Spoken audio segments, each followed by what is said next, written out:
रत्नाकर घटपदाम हिमालय किरीटिणी ब्रह्म राजस्य रत्नाड्यम वंदे भारत मातरम। या देवी सर्वभूतेषु शक्ति रूपेण संस्थिता नमस्तस्यै नमस्तस्यै नमस्तस्यै नमो नमः। ಪ್ರಥಮದಲ್ಲಿ ಭಾರತವನ್ನ ಶ್ರೀಮಂತಗೊಳಿಸಿದ ಎಲ್ಲ ದಿವ್ಯ ಸನಾತನರನ್ನ ತಾಯಿ ಭಾರತಾಂಬೆಯನ್ನ ಸ್ಮರಣೆ ಮಾಡಿ ಆರಾಧ್ಯ ಜಗದ್ಗುರು ಪಂಚಾಚಾರ್ಯರನ್ನ ಬಸವಾದಿ ಪ್ರಮುಖರನ್ನ ಸಿದ್ಧಲಿಂಗೇಶ್ವರನ್ನ ಚಾಮುಂಡೇಶ್ವರಿಯನ್ನ ಹಾನಗಲ್ಲ ಗುರುಕುಮಾರ ಮಹಾಶಿವಗಾರನ್ನ ಧ್ಯಾನಿಸಿ ಪೂಜಿಸಿ ಈ ಒಂದು ಕಬ್ಬಿನ ಬೆಲೆ ನಿಗದಿಯ ಹೋರಾಟದ ಇಂದು ವೇದಿಕೆ ಮೇಲೆ ಆಸೀನರಾಗಿರುವಂತಹ ಎಲ್ಲ ಪರಮ ಪೂಜ್ಯರ ಪಾದಗಳಿಗೆ ಅನಂತ ಕೋಟಿಯ ಭಕ್ತಿಯ ಪ್ರಣಾಮಗಳನ್ನು ಸಲ್ಲಿಸಿ ಹಾಗೆ ಈ ಅಫಜಲ್ಪುರ ತಾಲೂಕಿನ ನಾಯಕರಾಗಿರ್ತಕ್ಕಂಥ ನಿತಿನ್ ಗುತ್ತೇದಾರ್ ಅವರೇ, ಲಚ್ಚಪ್ಪನ ಜಮಾದಾರ್ ಅವರೇ ಹಾಗೂ ರಮೇಶ್ ಹುಗಾರ್ ಅವರೇ, ಅವರಿವರೆನ್ನದೆ ನಮ್ಮ ವಕೀಲ ಸಂಘದ ಎಲ್ಲ ಅಧ್ಯಕ್ಷ ಉಪಾಧ್ಯಕ್ಷರೇ, ವಿಶೇಷವಾಗಿ ಈ ದೇಶಕ್ಕೆ ಒಂದು ಶಕ್ತಿಯಾಗಿ ನಿಂತಿರತಕ್ಕಂತಹ ಎಲ್ಲ ನನ್ನ ಆತ್ಮೀಯ ರೈತ ಬಾಂಧವರು ಎಲ್ಲರಿಗೂ ಶರಣಾರ್ಥಿಗಳು. ನನಗ ಅನ್ಸೋ ಮಟ್ಟಿಗೆ ಈಗಾಗಲೇ ಎಲ್ಲಾ ವಿಚಾರಗಳು ಕೂಡ ಬಹಳ ಸವಿಸ್ತಾರವಾಗಿ ಪರಮ ಪೂಜ್ಯರು ನಮ್ಮ ಲಚ್ಚಪ್ಪನವರು ಮತ್ತೆ ನಮ್ಮ ವಿಶೇಷವಾಗಿ ಅರಿಬೇಗ ಸುತ್ತಿ ಹೊಡೆದಂತಾರಲ್ಲ ಹಂಗ ಹೊಡೆದವ್ರು ಯಾರಂತಂದ್ರೆ ನಮ್ಮ ಸಾಹಿತಿಗಳು. ನಿಜವಾಗ್ಲು ಅವ್ರು ಅಂದಿರ್ತಕ್ಕಂಥದ್ದು ಎಲ್ಲರೂ ಕೂಡ ಕಳ್ಳರು ಏನಂತಂದ್ರೆ ಇವತ್ತು ಆಡಳಿತ ನಡೆಸ್ತಾ ಇದಾರೆ ಅಂತಕ್ಕಂಥದ್ದು ಏನು ಮಾತು ಹೇಳಿದ್ರಲ್ಲ, ಅಂತ ಕಳ್ರಿ ಒಂದ್ ಮಾತು ಹೇಳ್ತೀನಿ. ನೀವು ರೈತರಿಗೆ ಮೋಸ ಮಾಡಕತ್ತೀರಲ್ಲ, ಸರ್ಕಾರ ಆಗಿರಬಹುದು ಅಧಿಕಾರಿಗಳಾಗಿರ್ಬಹುದು, ನೀವೇನು ರೈತರಿಗೆ ಮೋಸ ಮಾಡಕತ್ತೀರಿ ತಮ್ಮ, ನೀವು ಬರೇ ರೈತರಿಗೆ ಮೋಸ ಮಾಡಕತ್ತಿಲ್ಲ, ನೀವ್ ಎಂತ ಕೆಲಸ ಮಾಡಕತ್ತೀರ ಅಂದ್ರೆ ಹಡದ ತಾಯಿಗೆ ತೆಲಿಡಿಂತ ಕೆಲಸ ಹೊಸ ಕೆಲಸ ಮಾಡಕತ್ತೀರ ಅಂತಕ್ಕಂಥ ನೆನಪಿಟ್ಕೋಬೇಕು. ಯಾಕಂತಂದ್ರೆ ರೈತ ಅಂತಂದ್ರೆ ತಾಯಿ ಇದ್ದಂಗೆ. ಯಾಕಂದ್ರೆ ಒಬ್ಬ ತಾಯಿ ತನ್ನ ಮಗನಿಗೆ ಪ್ರಸಾದವನ್ನ ಊಟವನ್ನ ಮಾಡಿಸ್ತಾಳ, ಆದ್ರೆ ರೈತ ಕೇವಲ ಯಾವುದು ಜಾತಿ ಮತ ಪಕ್ಷ ಧರ್ಮ ಇಲ್ಲದೆ ಎಲ್ಲಾ ಇಡೀ ಮಾನವ ಕುಲಕ್ಕ ಅನ್ನ ಹಾಕುವಂತ ಏಕೈಕ ಒಂದು ದೊಡ್ಡ ಶಕ್ತಿ ರೈತ ಅಂತಕ್ಕಂಥದ್ದು ಅವ್ರ ತಲೆಗೆ ಇಟ್ಕೋಬೇಕು. ಅವ್ರ ಅಂದ್ರಲ್ಲ ಈಗ ಏನಾದ್ರೂ ರೈತ ಬೆಳಿಲಿಲ್ಲ ಅಂತಂದ್ರ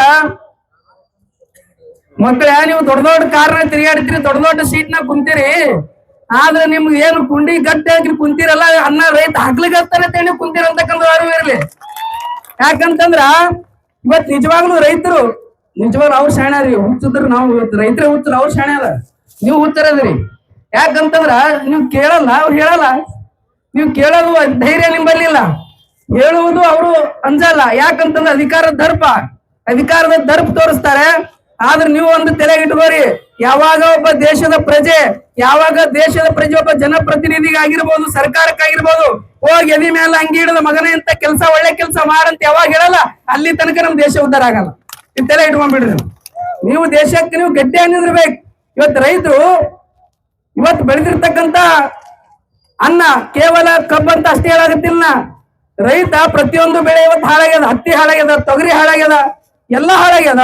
ಅದಕ್ಕೆ ಬೆಲೆ ಕೊಡೋರು ಯಾರು? ಅದಕ್ಕೆ ಯಾರು ಬೆಲೆ ಕೊಡೋರು? ದುಡಿಯೋರು. ರೈತ ಮುಂಜಾನೆ ನಸಕ್ನ 4 ಗಂಟೆಗೆ ಎದ್ದು ನೀರು ಉಣಿಸಿ ಅಲ್ಲಿ ಹೋಗಿ ಹೊಲದೊಳಗ ರಾತ್ರಿ ಹಾವು ಕರೆದು ಸತ್ತವ್ರು ಎಷ್ಟೋ ಮಂದಿ ಅದಾರ, ಹೌದಿಲ್ಲ? ರಾತ್ರಿ ಹಾವು ಕರೆದು ಸತ್ತವ್ರು ಎಷ್ಟೋ ಮಂದಿ ಅದಾರ. ಹೋಗಿ ಏನಂತಂದ್ರ ಆತ್ಮಹತ್ಯೆ ಮಾಡ್ಕೊಂಡು ಅನ್ನ ರೈತ ಹಾಳಾಗ್ಯದ ಅಂತೇಳಿ ಬೆಳೆಯುತ್ತೆ ತಿಳ್ಕೊಂಡು ಸರ್ಕಾರ ಯಾವುದೇ ಕೆಲಸ ಮಾಡದ ಸಲುವಾಗಿ ಎಷ್ಟೋ ಜನ ರೈತರ ಆತ್ಮಹತ್ಯೆ ಮಾಡ್ಕೊಂಡಾರ. ಆದ್ರೆ ಒಂದ್ ಮಾತು ಹೇಳ್ತೀನಿ, ಇದ್ರ ಶಾಪ ರೈತರ ಶಾಪ ತರ್ತು ಅಂತಂದ್ರ ವಿಧಾನಸೌಧ ಬಾಗಲೇ ಮುಚ್ಚಬೇಕಾಗ್ತದ ಅಂತಕ್ಕಂಥದನ್ನ ತಾವೆಲ್ಲಂತಾರೆ ಇಟ್ಕೋಬೇಕು. ರೈತರ ಶಾಪ ಸುಮ್ಮಲ್ಲ, ಇನ್ನ ಸ್ವಾಮಿಗಳ ಶಾಪ ಬೇಕು. ಸ್ವಾಮಿಗಳ ಶಾಪದಕ್ಕಿಂತ ಇಡೀ ಜಗತ್ತಿನೊಳಗ ದೊಡ್ಡ ಶಾಪ ಯಾವ್ದಂದ್ರ ರೈತನ ಶಾಪ ಅದ ಅಂತಕ್ಕಂಥದನ್ನ ನಾವೆಲ್ಲರೂ ಕೂಡ ತಲೆಗಿಟ್ಕೋಬೇಕು. ಇವತ್ ನಾವೆಲ್ಲರೂ ನೋಡ್ರಿ, ಅವ್ರಿದ್ರ ಅಲ್ಲಿ ಕುಂತಾರ, ಅವ್ರು ಅಲ್ಲಿ ಆರಾಮದಾರ, ನಾವ್ ಇಲ್ಲಿ ಬಂದು ಇಡೀ ದೇಶಕ್ಕೆ ಅನ್ನ ಹಾಕ ರೈತರು ಇಲ್ಲಿ ಬಂದು ನಡು ರೋಡ್ ಮೇಲೆ ಉಳಿಸುವಂತಹ ವ್ಯವಸ್ಥೆ ಮಾಡಕತ್ತಾರ ಅಂದ್ರ ಅವ್ರು ಎಷ್ಟು ಶಾಣ್ಯಾರ ಅಂತ ತಿಳ್ಕೊಳ್ಳೋದು ಒಂದ್ ಮಾತ್ರ ಸತ್ಯ. ತಮ್ಮ ನೀವು ಇಲ್ಲಿ ಯಾರ್ಯಾರು ಬಂದಿರಿ, ನೀವು ರೈತರಾಗಿ ಬಂದಿರೋ ಹೆಂಗ್ ಬಂದಿರೋ ಗೊತ್ತಿಲ್ಲ, ಇಲ್ಲಿ ಎಲ್ಲಾ ಜಾತಿಯವರು ಅದಾರ, ಎಲ್ಲಾ ಧರ್ಮದವ್ರು ಅದಾರ, ಎಲ್ಲಾ ಪಕ್ಷದವ್ರು ಅದಾರ. ಆದ್ರೆ ಒಂದ್ ಮಾತ್ರ ಸತ್ಯ, ಇವತ್ತು ನಾವು ಸ್ವಾಮಿಗಳಿದೀವಿ. ಇವತ್ತು ಸ್ವಾಮಿಗಳು ಅಂತಂದ್ರೆ ನಾವೇನು ಮ್ಯಾಗಿಂದ ಅನ್ನ ಬರಂಗಿಲ್ಲ, ಅದು ರೈತ ಬೆಳೆದಿರ್ತಕ್ಕಂಥ ಅನ್ನನೇ ಸ್ವಾಮಿಗಳು ತಿನ್ಬೇಕಾಗ್ತದೆ ಅಂತಕ್ಕಂಥದ್ದನ್ನ ಇವತ್ತು ನಾನು ಹೇಳ್ತಾ ಇದ್ದೇನೆ.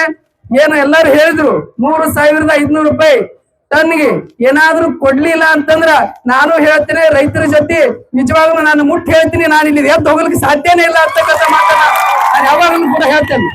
ನಾನು ಯಾವಾಗ್ಲೂ ಹೇಳ್ತೀನಿ, ದೇಶ ಧರ್ಮ ರೈತ ಸೈನಿಕರು ಅಂತ ಬಂದಾಗ ಏನೇ ಮುಲಾಜಿರ್ಲಾರ್ದೆ ನಾನೇನಂತಂದ್ರೆ ತಟ್ಟಿ ಬಂದು ಮುಂದೆ ನಿಂದಿರ್ತೀನಿ ಅಂತಕ್ಕಂಥದ್ದು ನಾ ಮರೆಯಲ್ಲ. ನಾನು ಬಂದೇ ಬರ್ತೀನಿ ಅಂತಕ್ಕಂಥ ಮಾತನ್ನು ಹೇಳಿ ತಾವೆಲ್ಲರೂ ಕೂಡ ರೈತರು ಹುಷಾರಾಗ್ಬೇಕು. ಮೊದಲು ನೀವು ರೈತರು ಹುಷಾರಾಗ್ರಿ, ಪ್ರಶ್ನೆ ಮಾಡೋದು ಕಲೀರಿ. ಅಧಿಕಾರಿಗಳಿಗೆ ನೀವು ಸರ್ ಅಂತೇಳಿ ಲಂಚ ಕೊಡೋರು ನೀವೇ, ಹೌದಿಲ್ಲ? ಮೊದಲು ನೀವು ತೆರೆಗಿಟ್ಕೋರಿ. ನಿಮ್ ಕೆಲಸ ಆಗ್ಬೇಕಾದ್ರೆ ಲಂಚ್ ಕೊಡೋರು ನೀವೇ, ರುಚಿ ಹಚ್ಚದವ್ರು ನೀವೇ, ಹೌದಿಲ್ಲ? ರುಚಿ ಹಚ್ಚಿರಿ ಅವ್ರಿಗೆ ಸದ್ದ ಚಂದಾಗಿ ಬಳ್ಕೋಗತ್ತಾರ. ಅದಕ್ಕ ನೀವು ರುಚಿ ಹಚ್ಚಿರಿ. ಈಗೇನಂತಂದ್ರ ಆ ರುಚಿ ನೀವೇ ಬಿಡಿಸ್ಬೇಕು, ಮತ್ತೆ ಯಾರ ಕೈಲಿ ಆಗ್ಲಿಕ್ಕೆ ಸಾಧ್ಯ ಇಲ್ಲ. ನೀವ್ ಯಾವಾಗ ಅಧಿಕಾರಿಗಳ ಹತ್ರ ಹೋದಾಗ ಅವ್ರು ಕೆಲಸ ಮಾಡ್ಲಿಲ್ಲ ಅಂತಂದ್ರ ಅವ್ನಿಗೆ ನಡು ರೋಡ್ ಮೇಲೆ ನಿಂದಿರಿಸಿ ಲೆಕ್ಕ ಏನಂತವ್ರು ಕೇಳಿ ಅವನಿಂತ ನ್ಯಾಯ ನೀವು ಒದಗಿಸ್ಕೋಬೇಕು. ಅವಾಗ ನಿಮ್ಗೆ ಏನಂತಂದ್ರೆ ನ್ಯಾಯ ಸಿಗ್ಲಿಕ್ಕೆ ಸಾಧ್ಯ ಅದ. ನೀವೆಲ್ಲರನ್ನ ಹಿಂದಿನ ಮೇಲೆ ಹೋಗಿ ರೊಕ್ಕ ಕೊಟ್ಟು ಲಂಚ ಕೊಟ್ಟು ನಾನು ಕೆಲಸ ಮಾಡ್ಕೊಡ್ತೀನಿ ಅಂತಂದ್ರೆ ಇವತ್ತು ಎಲ್ಲ ಅಧಿಕಾರಿಗಳು ಹಂಗೆ ಅಧಿಕಾರಿಗಳು ಅವ್ರು ಮರ್ತಾರ ಅವ್ರು ಯಾರ ಮಕ್ಳು ಅಂತೇಳಿ. ಅಧಿಕಾರ ಬಂದದಂದ್ರ ದರ್ಪ ಬರ್ತದೆ, ಸ್ವಲ್ಪ ಸೊಕ್ಕ ಬರ್ತದ. ಆದ್ರೆ ಒಂದು ತಿಳ್ಕೋಬೇಕು, ಆ ಸೊಕ್ಕ ಇಳಿಸತಕ್ಕಂಥ ತಾಕತ್ ನಮ್ಮಲ್ಲಿ ರೈತರ ಮೇಲೆ ಅದ ಅಂತಕ್ಕಂಥದನ್ನು ಕೂಡ ಅವ್ರು ತಿಳ್ಕೋಬೇಕು ಅಂತಕ್ಕಂಥ ಮಾತನ್ನು ಹೇಳಿ, ಈ 3,500 ರೂಪಾಯಿ ಟನ್ನಿಗೆ ನೀವು ಏನಾದರೂ ನಿಗದಿ ಮಾಡ್ಲಿಲ್ಲ ಅಂದ್ರೆ ಶಾಸಕರು, ಸಚಿವರು, ಕೇಂದ್ರ ಸರ್ಕಾರ, ರಾಜ್ಯ ಸರ್ಕಾರ, ನೀವೇನ್ ಯಾರು ಕೇಂದ್ರನೂ ಇರ್ಲಿ ರಾಜ್ಯನೂ ಇರ್ಲಿ, ಏನ್ ಯಾರು ಸಾಚ ಇಲ್ಲ ಇದ್ರೊಳಗ ಎಲ್ಲರೂ ಏನಂತಂದ್ರೆ ಹೇಳೋರು ಕಾಳ್ರಿಯರ. ಆ ಕಾಳ್ರಿ ಇಲ್ಲಿ ಬರ್ತಾರೆ, ಹೆಂಗ ಕಾಳ್ರಿ ಅವ್ರ ಹೆಂಗ್ ಬರ್ತಾರೆ ಇಲ್ಲಿ, ಹೌದಿಲ್ಲ? ಅಧಿಕಾರನು ಬರಂಗಿಲ್ಲ, ಯಾರು ಬರಂಗಿಲ್ಲ. ಕಾಳ್ರಿ ಯಾವತ್ತನ ಕಾಳಂತ ಹೇಳ್ಕೊಳಕ್ ಸಾಧ್ಯ ಇಲ್ಲ ಅಂತಕ್ಕಂಥ ನೀವು ತಿಳಿ ಇಟ್ಕೊಳ್ರಿ. ಹೀಗಾಗಿ ಇಲ್ಲಿ ಏನಾದ್ರು ಇವತ್ತ ಒಂದ್ ಗಾಡಿನೂ ಅಳಗಾಡ್ಲಾರ್ದಂಗ ನೀವು ನೋಡ್ಕೊಂಡ್ರಿ, ನೀವೇನಂತಂದ್ರ ಒಂದು ಸ್ವಲ್ಪನೂ ಇಲ್ಲಿ ಏನಂತಂದ್ರ ಬಿಟ್ಟು ಅಳಗಾಡಿದ್ರಿ ಅಂತಂದ್ರ ತಮ್ಮ ಮತ್ತ ಅವ್ರು ಅದೇ ಮಾಡ್ತಾರೆ, ಬಿಡ ಮಾಡ್ತಾವ, ಸ್ಟ್ರೈಕ್ ಮಾಡ್ತಾವ, ಹೋಗ್ತಾವ ಅಂತೇಳಿ ಅವ್ರು ತಿಳ್ಕೊಂಡಾರ. ನನಗ್ ಪಕ್ಕ ಗೊತ್ತದ. ನೀವು ಏನಂತಂದ್ರ ಇಲ್ಲೆಲ್ಲರೂ ಅದಿರಿ, ರೈತರು ಬಂದಿರಿ, ಅವ್ರ ಮಕ್ಳು ಬಂದಿರಿ, ದೊಡ್ಡವ್ರು ಎಲ್ಲರೂ ಬಂದಿರಿ. ಆದ್ರೆ ನೀವು ಕೈ ಮುಗಿದು ಕೇಳ್ಕೊಂತೀನಿ, ನೀವು ಯಾವತ್ತೂ ಕೂಡ 3,500 ರೂಪಾಯಿ ಬೆಲೆ ನಿಗದಿ ಆಗತ್ತಂತನೂ ಕೂಡ ಇಲ್ಲಿ ಎದ್ದು ಅಳಗಾಡಲ್ಲ ಅಂತೇಳಿ ಜೋರಾದ ಚಪ್ಪಾಳೆ ಬರ ನೋಡೋಣ. बोलो भारत माता की, बोलो भारत माता की, वंदे वंदे, जय जवान, जय जवान, जय जवान, ರೈತರಿಗೆ ಜಯವಾಗಲಿ. ನೀವೆಲ್ಲರಿಗೂ ಕೈ ಮುಗಿದು ಕೇಳ್ಕೊಂತೀನಿ, ಯಾರು ಎದ್ದು ಹೋಗ್ಬೇಡ್ರಿ. ಆಗ್ಲೇ ಒಂದು ನಾವ್ ಯಾರೋ ಹೇಳಿದ್ರಲ್ಲ, ಯಾರಾದ್ರೂ ನಾಯಕರು ಬಂದ್ರು ಅಂತಂದ್ರ ಅಥವಾ ಶಾಸಕರು, ಸಚಿವರು ಯಾರು ಬಂದ್ರು ಅಂದ್ರ ಯಾರು ಹಿಂದೆ ಎದ್ದು ಹೋಗ್ಬೇಡ್ರಿ ಅಂತಕ್ಕಂಥ ಮಾತೇನು ಹೇಳ್ಯಾರಲ್ಲ. ನೀವ್ ಏನಾರ ಹೊಲಿಸಿಸ ಕೆಲಸ ದಯವಿಟ್ಟು ಮಾಡಕ್ ಹೋಗ್ಬೇಡ್ರಿ. ಯಾರೇ ಬರ್ಲಿ ಅವರು ಬರ್ತಾರ, ಮಾತಾಡ್ತಾರ, ನಮಗೆಂತ ಸಹಕಾರ ಕೊಟ್ಟಾರಲ್ಲ ಅಂತ ನಾಯಕರು ಜೋರಾದ ಚಪ್ಪಾಳೆ ತಟ್ರಿ ಅಂತಕ್ಕಂಥ ಮಾತನ್ನ ಹೇಳಿ ರೈತರ ಪರವಾಗಿ ನಾವಂತೂ ಸ್ವಾಮೀಜಿಗಳು ಬರಲೇಬೇಕು, ಎಲ್ಲರೂ ಬರಬೇಕು. ನಾವು ಒಂದು ಸಮಯ ಬಂತಂದ್ರೆ ಕುರ್ಚಿನ ಬೇಕಾಗಿಲ್ಲ, ನಾವು ನೋಡೋರ ಮೇಲೆ ಕುಂಡ್ರಕ್ಕೂ ನಾವು ರೈತರ ಸಲುವಾಗಿ ನಾವು ರೆಡಿ ಇದೀವಿ ಅಂತಕ್ಕಂಥ ಮಾತನ್ನ ನಾವು ಹೇಳ್ತಾ ಇದ್ದೇವೆ. ಹೀಗಾಗಿ ಆ ರೈತರಿಗೆ ಮೋಸ ಮಾಡುವಂತ ಕೆಲಸ ಸರ್ಕಾರ ಹಿಂದಕ್ಕೆ ತಗೋಬೇಕು. ಸ್ವಲ್ಪ ಎಚ್ಚೆತ್ತರಗೊಳ್ರಿ, ಬಹಳ ವಿಚಾರ ಮಾಡಿ ಏನಂತಂದ್ರೆ ನೀವು ಇದನ್ನ ನಿರ್ಧಾರವನ್ನ ಕೈಗೊಳ್ಬೇಕು. ಒಂದ್ ಏನಾದ್ರು ಇದಕ್ಕೆ ಹೋಗ್ಲಿ ಬಿಡು ಅಂತೇಳಿ ಏನಾದ್ರು ನೀವು ಕೇರ್ಲೆಸ್ ಮಾಡಿದ್ರಿ ಅಂತಂದ್ರ ಬಹಳ ಗಂಭೀರವಾಗಿ ನೀವೇನಂತ ಪರಿಣಾಮಿಸ್ಬೇಕಾಗ್ತದೆ ಅಂತಕ್ಕಂಥ ಮಾತನ್ನ ಹೇಳಿ ಎಲ್ಲಾ ರೈತರು ನಾವು ಒಗ್ಗಟ್ಟಿದ್ದಾಗ ಮಾತ್ರ ಗೆಲುವು ಸಿಗ್ಲಿಕ್ಕೆ ಸಾಧ್ಯದ. ಒಂದು ಕೈಯಿಂದ ಚಪ್ಪಾಳೆ ತಟ್ಟಕ್ಕೆ ಸಾಧ್ಯ ಇಲ್ತಮ್ಮ. ನಾವೆಲ್ಲರೂ ಕೂಡ ಒಗ್ಗಟ್ಟಾಗಿ ಇಲ್ಲಿ ಕುಂತೀವಿ ಅಂತಂದ್ರೆ ನ್ಯಾಯ ಸಿಗತನಕೂ ಕೂಡ ಎದ್ದು ಹೋಗ್ಬಾರ್ದು. ಒಂದ್ ವೇಳೆ ನೀವೇನಾದ್ರೂ ಎದ್ದು ಹೋದ್ರು ಕೂಡ ನಾ ಇವತ್ತು ಎದ್ದು ಹೋಗ್ಲಿಕ್ಕೆ ಸಾಧ್ಯನೇ ಇಲ್ಲ ಅಂತಕ್ಕಂಥ ಮಾತನ್ನ ಹೇಳ್ತಾ ನಾವೆಲ್ಲರೂ ಕೂಡ ಒಳ್ಳೆಯದಾಗ್ಲಿ. ಮುಂದಿನ ಕಾರ್ಯಕ್ರಮವನ್ನ ರೈತ ಸಂಘದವರು ನಡೆಸ್ಕೊಡ್ಬೇಕಾಗಿ ತಮ್ಮಲ್ಲಿ ವಿನಂತಿ. ಸರ್ವೇ ಜನ ಸುಖಿನೋ ಭವಂತು. ಸತ್ಯಂ ಶಿವಂ ಸುಂದರಂ.